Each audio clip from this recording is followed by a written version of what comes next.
செல்வங்களுக்கு வணக்கம், அப்பாவிற்கும் வணக்கம். இது முன்ன பின்ன வந்துச்சு. முதல்ல செல்வங்களுக்கு வணக்கம் சொன்னேன். அப்புறம் இரண்டாவது இடத்தை அப்பாவுக்கு கொடுத்து விட்டேன். அதை அவர் பெரிதாக எடுத்துக்கொள்ள மாட்டார். ஓகே,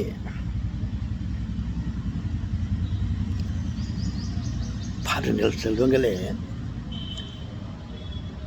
பறவைகள் பலவிதம்.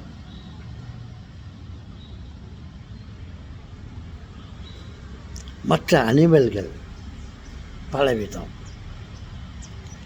அவைகள் எல்லாமே நல்லவைகள் என்று நமக்கு தெரிகிறது. அதை நாம் உண்கிறோம். வயிற்று பசிக்காக அதை நாம் உண்கிறோம். மாட்டை பற்றி நமக்கு தெரியும், அது மிகவும் நல்லது. அது நமக்கு பாலை பொழிந்து தருகிறது.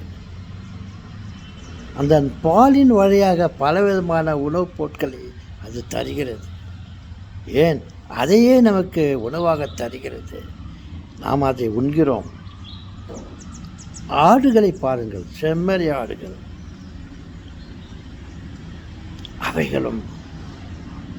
அவைகளையும் நாம் உண்கிறோம். பறவைகளை பாருங்கள், நீரினங்களை பாருங்கள், அவைகள் நமக்கு நல்லது என்று தோன்றுகிறது. அதனால் அதை நாம் சாப்பிடுகிறோம், உண்கிறோம். அதே சமயத்தில் அந்த பறவைகளையும் ஆடு மாடுகளையும்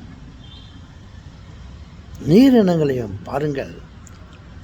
அவைகள் நம்மை உண்பதில்லை.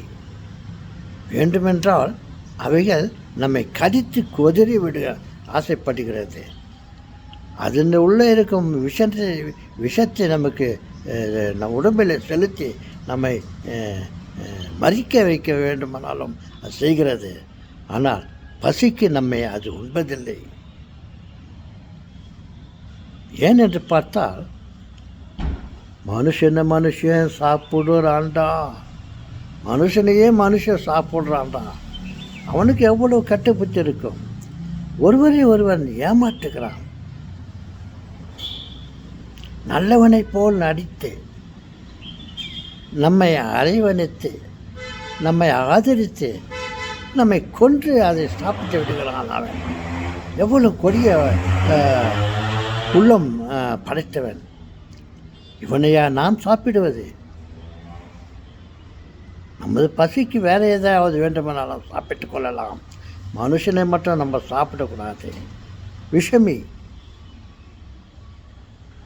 மனுஷனை நாம் நல்லவர்கள் என்று நினைக்கக்கூடாது என்று ஒரு வேளையை அவைகள் நினைக்கின்றனவோ என்னவோ தெரியவில்லை. ஏன் அவைகள் நம்மை சாப்பிட விரும்புவதில்லை? வேண்டுமென்றால் மண் சாப்பிட்டு கொள்ளட்டும்.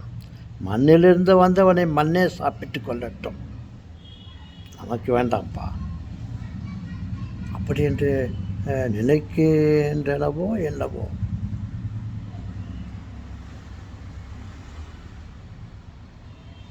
ஆராய்ந்து பார்ப்போம்.